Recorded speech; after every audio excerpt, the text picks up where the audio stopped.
In this video, I'm going to share the structure of the Bible and help you find your way around it. The Bible is in two sections, and you can see on the screen a rather poor photograph of the contents page of one of my Bibles.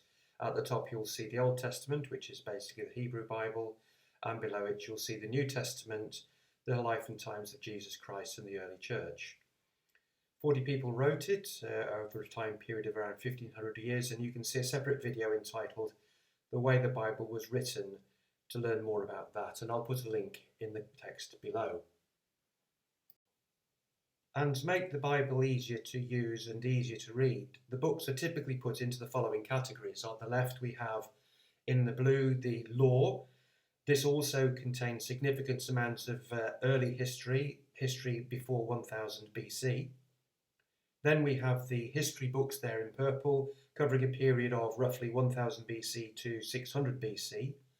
These are followed by the wisdom books labelled in green and the prophecy books in orange there, which primarily contain advice about how to live, God's message on that. Into the New Testament, that starts with 5 history books. Firstly, the 4 Gospels, covering the life of Jesus, followed by the Acts of the Apostles, which covers the history of the early church.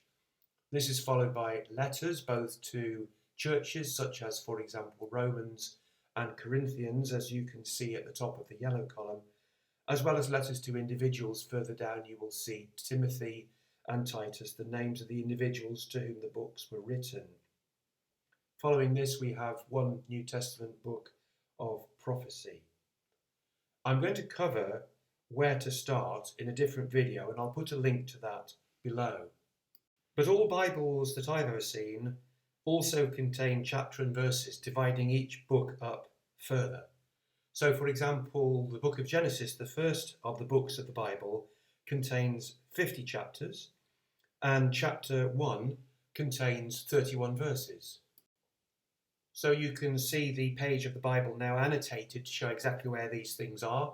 At the top we have the name of the book, then we have the chapter number in large typeface at the start of each chapter, and then we have the individual verse numbers during the text.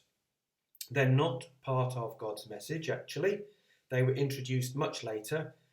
Chapters were introduced by an archbishop in roughly 1227, Archbishop Langton.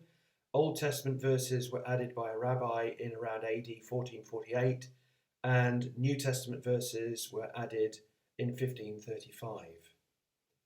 This format of book, chapter and verse allows us all to find a specific passage, so that I can quote passages and you can look them up and find them. And I'll be using this a lot in future.